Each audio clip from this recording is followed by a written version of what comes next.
தமிழ்நாடு அப்படிங்கிறது என்னைக்கோ பாலியல் நாடாக மாறி பல வருஷம் ஆயிட்டிருக்கு. இருந்தாலும் மாணவ மாணவியர்களுடைய எதிர்காலமாக விளங்கக்கூடிய கல்வி நிலையங்களில் பாலியல் வன்கொடுமைகள் நடக்கிறது, ஆசிரியர்கள் அத்துமீறுறது.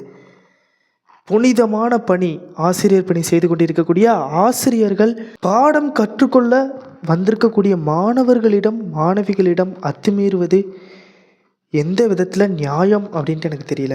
இந்த மாதிரி பண்ணுறவங்களுக்கு அரசு என்ன தண்டனை வச்சுருக்குன்ட்டு நான் கேட்கேன்.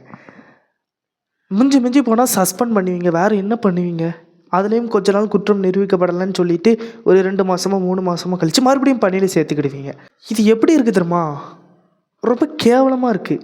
நாட்டில் எவன் இந்த மாதிரி தப்பு பண்ணுறானோ அவன் திருந்துறதுக்கான வாய்ப்பு சுத்தமாக கிடையாது. உடனே அவனை தூக்கில் போடணும் அப்படிங்கிறது தான் மக்களுடைய பல நாள் கோரிக்கை. அந்த தப்பை பாடம் கற்பிக்கக்கூடிய ஆசிரியர்கள் செய்யும் பொழுது அவர்களுக்கு தண்டனை இதை விட கடுமையாக தான் இருக்கணுமே தவிர இதை விட கம்மியாக இருக்கக்கூடாது. சஸ்பெண்ட் பண்ணிட்டா தான் அவன் கவர்மெண்ட் வேலை தான் யாருக்குனே பார்க்கான். அவன் வீட்டில் நல்லா சேர்த்து வச்சுருப்பான், அதை தின்னுட்டு அவன் பாட்டுக்கு படுத்து தான் கிடக்க போகிறான். அவனோட இன்ஃப்ளூயன்ஸை பயன்படுத்தி கொஞ்ச நாள் கழித்து மறுபடியும் வேலையை வாங்கிட்டு வகுப்பறைக்குள்ளே வந்து உட்கார தான் போகிறான். ஆசிரியர்கள் அத்துமீறாங்கிற பட்சத்தில் தண்டனையை கூட்டுறது தப்பே இல்லைன்னு எனக்கு தோணுது. கடுமையான தண்டனை வழங்கப்பட வேண்டும். அதிகபட்ச தண்டனையே கடுமையான தண்டனை, குறைந்தபட்ச தண்டனையே கடுமையான தண்டனையாக வழங்கப்பட்டால் மட்டும்தான் இந்த மாதிரியான தண்டனைகள் குறையும். இன்னைக்கு தேதியில் பிப்ரவரி 13 தமிழ்நாடு ஃபுல்லாக 238 ஆசிரியர்கள் மேலே போக்சோ சட்டம் இருக்குது. இது 250 உயரக்கூடியதாக இருந்துச்சு. 11 பேர் மேலே இன்னும் குற்றம் நிரூபிக்கப்படலை அப்படின்னு சொல்லிட்டு பணியில் சேர்த்துக்கிட்டாங்க. இன்னும் இந்த 238 அப்படிங்கிற எண்ணிக்கை அப்படியே தான் இருக்குது. ஒவ்வொரு தொகுதிக்கும் ஒரு பள்ளிக்கூடத்தில் இப்படி நடக்கிற விஷயம் அப்படிங்கிற மாதிரி 234 தொகுதி தான் இருக்குது. ஆனால் இங்கே பார்த்தீங்கன்னா 238, அதிலே 4 பீட் பண்ணியாச்சு. அவ்வளோ பாலியல் வன்கொடுமை சம்பவங்கள் பள்ளிக்கூடங்கள் கல்வி நிலையங்களில் அரங்கேறிட்டு இருக்குன்னு நினைக்கும் போது மனசு எவ்வளோ வருத்தமாக இருக்குது தெரியுமாங்க. கடந்த ஜனவரி 22 சேலம் ஆத்தூர் பகுதியில் 13 வயதே ஆகக்கூடிய பள்ளி மாணவி, அந்த பள்ளியில் படிக்கக்கூடிய மாணவர்களாலேயே பாலியல் வன்கொடுமைக்கு உள்ளாக்கப்பட்டு பெற்றோர்கள் போய் புகார் அளிக்கும் பொழுது அந்த புகாரை கூட காவல்துறை வாங்க மறுத்தது. சைல்டு ஹெல்ப்லைனுக்கு கால் பண்ணி அந்த பெற்றோர் புகார் அளித்ததுக்கு அப்புறம் தான் காவல்துறையை அந்த புகாரை பெற்றாங்க. அதுக்கப்புறம் தான் அந்த மாணவர்கள் மீதையும் பள்ளி மேலேயும் நடவடிக்கை எடுக்கப்பட்டுச்சு. எத்தனையோ கோடிகள் வீணாக செலவு பண்ணுறோம். இந்த பாலம் போடுறதுக்கும் ரோடு போடுறதுக்கும் பேனா வைக்கிறதுக்கும் பென்சில் வைக்கிறதுக்கும் எத்தனையோ கோடிகள் செலவு பண்ணிகிட்டு இருக்கோம் நம்ம தமிழ்நாட்டில். அப்படிங்கும்போது ஒரு கல்வி நிலையங்கள், எல்லா கல்வி நிலையங்கள்லேயும் வகுப்பறைக்கு ஒரு கேமரா, கல்வி நிலையத்தை சுற்றிலும் கேமரா வைக்க முடியுமா முடியாதா? அப்படி வச்சா எந்த குற்றங்கள் நடக்க போகுது? அப்படியே குற்றங்கள் நடந்தாலும் தண்டனை உடனடியாக வழங்கப்படும். இப்போ மாணவிகள் புகார் அளித்தாலுமே என்ன தெரியுமா சொல்கிறீங்க? தண்டனை நிரூபிக்கப்படணும் அப்படின்ட்டு சொல்கிறீங்க. எப்படி நிரூபிப்பான்? வகுப்பறைக்குள்ளே கொண்டு போய் வீடியோவாக எடுக்க முடியும்? கேட்க அதற்கு ஒரு தீர்வு சொல்லணும்னா கண்டிப்பான முறையில் வகுப்பறைகளில் கேமரா வச்சே ஆகணும், கட்டாயம் வைத்து ஆக வேண்டும் என்று ஒரு அறிவிப்பை விடுறதுக்கும் ஒரு ஆணை இடுறதுக்கும் அதிகாரம் இல்லையா தமிழ்நாடு அரசுக்கு? பள்ளி கல்வித்துறை அமைச்சருக்கு அதிகாரம் இல்லையா? கல்வி அப்படின்னு பார்க்கும் பொழுது முந்தைய காலத்தை விட இந்த காலம் இம்ப்ரூவ் தான் ஆகிட்டுருக்கு. இருந்தாலும் இந்த பாலியல் சம்பவங்கள் நடக்கும் பொழுது ரொம்ப வருத்தமாக இருக்கிறது மனதிற்கு. ஆளுக்கு ஒரு செய்தி வந்து கொண்டு தான் இருக்குது. நேற்று, அதாவது பிப்ரவரி 12 தருமபுரியில் பணியாற்றக்கூடிய ஒரு கணித ஆசிரியர் மாணவிகளிடம் அத்துமீறியிருக்காரு. கிட்டத்தட்ட 10 மாணவிகள் சேர்ந்து பள்ளி புகார் பெட்டியில் புகார் அளித்ததுக்கு அப்புறம் தான் காவல்துறைக்கே புகார் போயிருக்கு பள்ளி தலைமை ஆசிரியரிடமிருந்து. ஒரு மாணவி 2 மாணவி சொன்னால் கூட அதில் ஏதோ உள்கூத்து இருக்குன்னு நீங்கள் சொல்லலாம். 10 மாணவிகள் சேர்ந்து புகார் அளிச்சிருக்காங்க அப்படிங்கிற பட்சத்தில் உடனடியாக நடவடிக்கை எடுக்கிறதுல என்ன பிரச்சனை வந்துட போகுது? அதிகபட்ச தண்டனை, குறைந்தபட்ச தண்டனையாக இருக்கட்டும், அதிகபட்ச தண்டனையாக இருக்கட்டும், கடுமையான தண்டனை வழங்கப்பட வேண்டும் அப்படிங்கிறது தான் கோரிக்கையாக இருக்குது. அதே மாதிரி பிப்ரவரி 13 இன்னைக்கு தேதியில் இன்றைக்கும் ஒரு கணித ஆசிரியர் தான் திருப்பூர் மாவட்டத்தில் மாநகராட்சி உயர்நிலை பள்ளியில் பணியாற்றி இருக்கக்கூடிய கணித ஆசிரியர் ஒருத்தர். அந்த ஆள் என்ன பண்ணியிருக்கா? மாணவிகளிடம் அத்துமீறியிருக்கா, அருவருக்கத்தக்க செயல்களில் ஈடுபட்டிருக்கான்னு சொல்லி முதன்மை கல்வி அலுவலர்கள் பணியிடம் நீக்கம் செஞ்சுட்டாங்க இந்த ஆசிரியரை. அவ்வளோதான், பணியிட நீக்கம் மட்டும்தான் செய்வாங்க, வேற ஒன்றும் செய்ய மாட்டாங்க. கவலையே படாதீங்க. அரசு உத்தியோகத்தில் இருக்கக்கூடியவர்கள் ஏதேனும் தவறு செய்தால் பணியிடம் நீக்கம் அப்படிங்கிறத தாண்டி அவங்களுக்கு ஏதாவது கடுமையான தண்டனை கொடுக்கப்படுமா?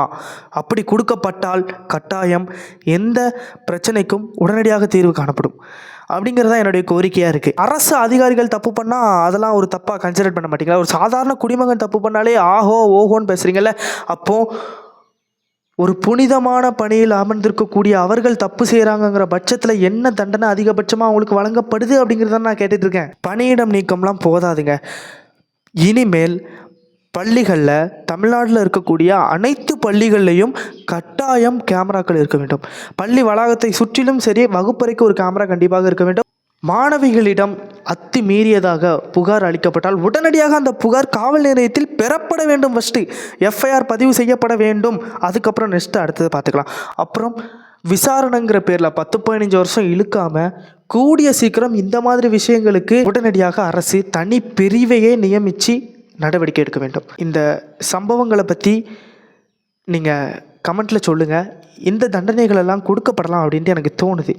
ஒரு ஆசிரியர் தவறு செஞ்சார்னா அந்த ஆசிரியர் உடனடியாக பணியிட நீக்கம் செய்கிறது மட்டுமல்லாமல் குறைந்தபட்ச தண்டனையே கடுமையான தண்டனையாக வழங்கப்பட வேண்டும் அப்படிங்கிறது தான் என்னுடைய ஆசையாக இருக்குது. உங்களுடைய கருத்தை கமெண்ட்டில் சொல்லிட்டு. பள்ளிக்கல்வித்துறை பொறுத்தவரையில் கல்விக்கு ரொம்ப இம்பார்ட்டன்ட் கொடுத்துட்ருக்காங்க அப்படின்ட்டு நான் ஏற்கனவே சொல்லியிருந்தேன். அப்படி பார்க்கும் பொழுது கோயம்புத்தூரில் ஒரு பொண்ணு 12ஆம் வகுப்பு முடிச்சிருக்காங்க. ஆனால் அவங்களால படிப்பை தொடர முடியலை. என்ன காரணம்னு கேட்டு கால் பண்ணி நம்ம அன்பில் மகேஷ் அவர்கள் பேசும்பொழுது தான் சொல்கிறாங்க, இல்லை எங்களுக்கு வறுமை இருக்குது, அதனால் எங்கள் பொண்ணை படி வைக்க முடியல அப்படின்ட்டு அவங்களுடைய தந்தை சொன்ன உடனே அன்பில் மகேஷ் அவர்கள் புதுமை பெண் திட்டம் இருக்குது, அந்த திட்டத்தின் மூலமாக உங்கள் பெண் குழந்தைக்கு நாங்கள் மாதம் 1000 ரூபா தாரோம். அப்புறம் நீங்கள் என்ன படிக்க விருப்பப்படுறீங்களோ அதை ஒரு மனுவாக போட்டு கலெக்டர் ஆஃபீஸில் கொண்டு போய் கொடுங்க. உங்கள் ஊர் கலெக்டர் ஆஃபீஸில் அவங்க அந்த மனுவை பார்த்துட்டு உடனடியாக உங்கள் பெண் குழந்தை என்ன டிகிரி படிக்க விருப்பப்படுறாங்களோ, என்ன கோர்ஸ் படிக்க விருப்பப்படுறாங்களோ அதை உடனடியாக படிக்க வைக்கிறது அரசோடைய பொறுப்பு. முதலமைச்சர் அவர்கள் மாணவிகள் படிப்பில் ரொம்பவே கவனம் செலுத்த சொல்லியிருக்காங்க. தமிழ்நாடு படிப்பில் உயரணும் அப்படின்ட்டு ஆசைப்பட்றாங்க. அதனால் உங்கள் பொண்ணை படிக்க வைக்க வேண்டியது எங்கள் பொறுப்பு அப்படின்னு சொல்லிட்டு ஒருத்தர்கிட்ட பேசுனாங்க. அது ரொம்பவே நெகிழ்ச்சியாக இருந்துச்சு. ஏன்னா ஆல் பாஸ் அப்படிங்கிற பேரில் நம்ம ஒன்று பார்த்தோம். ஆல் பாஸ் அப்போதைக்கு நல்லா இருந்துச்சு மாணவர்களுக்கு. ஆல் பாஸ் நாயகன்லாம் அவருக்கு பேர் வச்சாங்க. ஆனால் போக போக பார்த்திங்கன்னா ஒரு கம்பெனியில் போய் ஒரு வேலை கேட்குறாங்க. கொரோனா பேட்சுக்கு வேலை கிடையாதுப்பா அப்படின்னு சொல்லி அனுப்பி விட்றாங்க. ஆனால் அடுத்த ஒரு 2 வருஷத்தில் வந்த இந்த ஒரு அரசு பார்த்திங்கன்னா, கொரோனா இருந்தாலும் பரவாயில்ல, மாணவர்களுக்கு 3 மாதம் தான் எனக்கு தெரிஞ்சு வச்சாங்கன்னு நினைக்கிறேன் வகுப்பே. அந்த 3 மாதத்துலேயும் வச்சு 10th பப்ளிக் எழுத வச்சாங்க, 12th பப்ளிக் எழுத வச்சாங்க, 11th பப்ளிக் எழுத வச்சாங்க.